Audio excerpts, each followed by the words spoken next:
Leftism is a scourge in any nationality, including the Jewish state of Israel.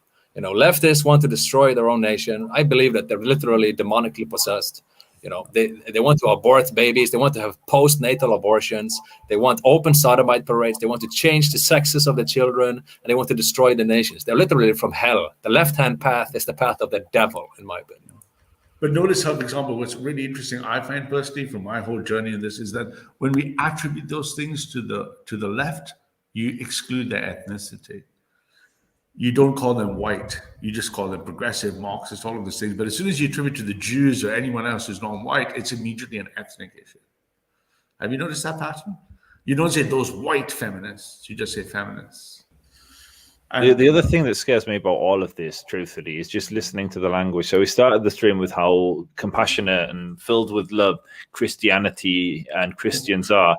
And then you just go on some like rage about the left. Like, I don't know about you, Isram, but I got loads of left-leaning people in my family. Like my sister's a Marxist, yet you are consumed with. Yeah, but those are leftist NPCs, though. My entire family is, my family watches television and they get their latest programming, and now they change opinions, like in Orwell's 1984. In one moment we are at war with Oceania, and the next moment we are at war with whatever the other, and they just change like that. When Obama is against gay marriage, they're against gay marriage. When Obama flips, they flip like that, right? They're just NPCs, right? They just virtue signaling. They're just faintly scanning their environment. What are the opinions that I have to simulate in order to get a pat on the head and that I am a good citizen? You know, is that a charitable reading of where? Because my take on is this. Real.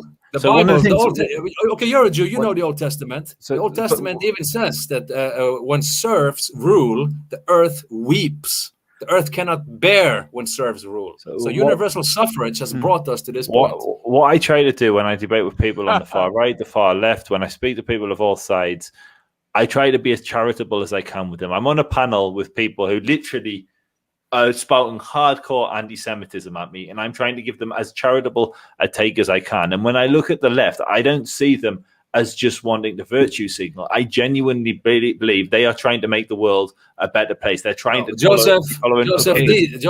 These no, let me respond. Let me just respond, and then I'll be silent. Those leftists you now are describing, if they were born in the 1920s Germany, they would be marching down Berlin, Sieg Heilig. Right? It's just their programming. It's just their conditioning.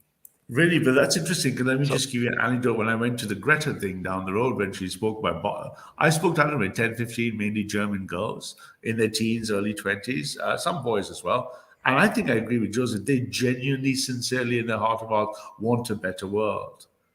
They don't want the world you want, but they're not motivated by some, let's bring down white civilization. The radical ideologues might be, but the ordinary rank and file progressives, they just want their version of what they see as justice. They, for example, let me give you common things they said to me. I said, what do you think of mass migration opening? They say, Germany is a rich nation. We have plenty to share with others.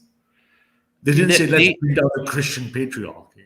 They didn't say, let's get the Nazis. They literally were saying things like, and I can read, I'm not a fool. I've spoke to many people in my life of many types, and I can read if someone's genuine or not. And literally, that sincerity in their hearts, and they might be misguided in your view, but they sincerely want to say, oh no, we have lots of room in Germany. We have so much savings. We can help all these poor people. One of the things I experience when I speak to, and I'll make it personal that makes it easier. When I speak to people who are anti-Semitic, be they on the left, right, or Islamic, the hardest group to engage with is the right, because they're often consumed with hate. There's a real hate there. And I think the left are usually motivated out of wanting to do good, and maybe along the way they get lost, but their intention is good.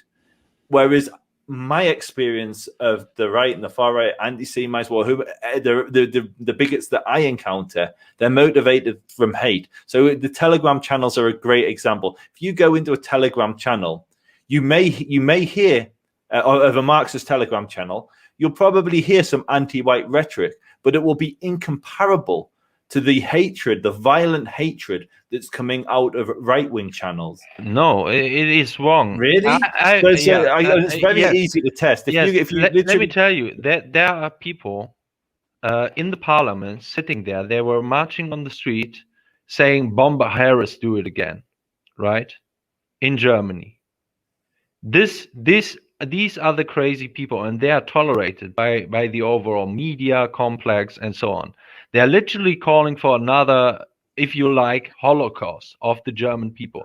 So yes, would you say this is a fair framing? And I'm genuinely not trying to like straw man you or anything. Would you say this is a fair framing, that you are motivated out of a love for your people and wanting to preserve your people? Yeah. I would say that the left often are motivated out of a love for others and wanting to help others. And I look at myself more. My focus is 100% on Israel and the Jewish people. And so I'm very much in your camp. But I think if I was to look objectively, stepping back, irrespective, I mean, and granted the road to hell is paved with good intention, but if I were to objectively step back and say, whose motive seems more noble, I would actually look at the left and say, actually, their intention seems more noble than mine, because mine is about self-preservation and preservation of my people, because we've been persecuted and because I love my people. And then I look at the left, and they're like, actually, they want to help others.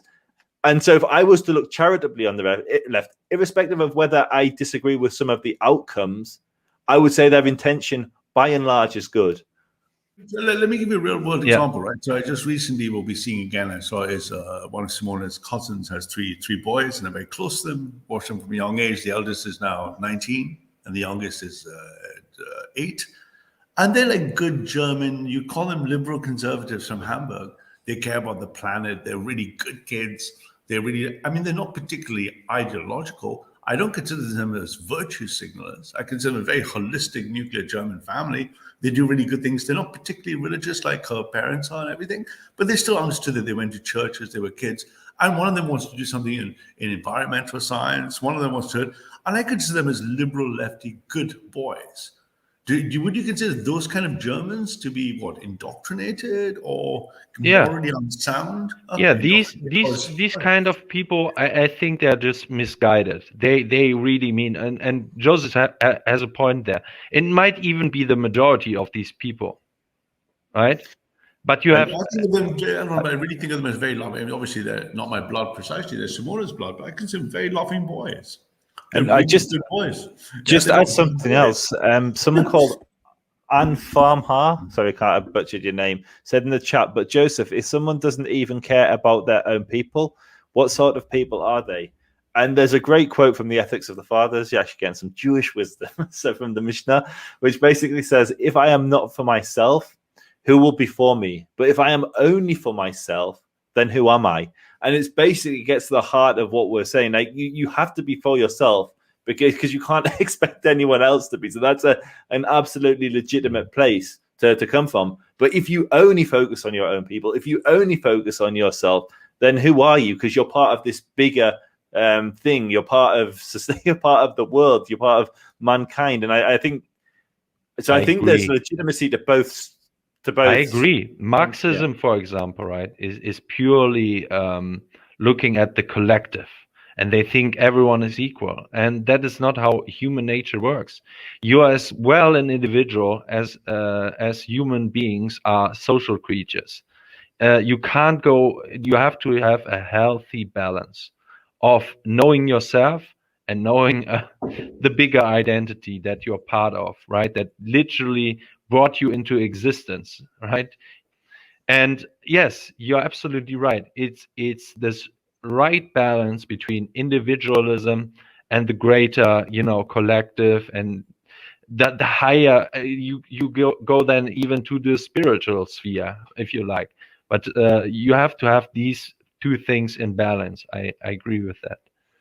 So on that note, I think this guy, I don't know who's radicalizing who and who's de-radicalizing who on the chat, but I've enjoyed it tonight.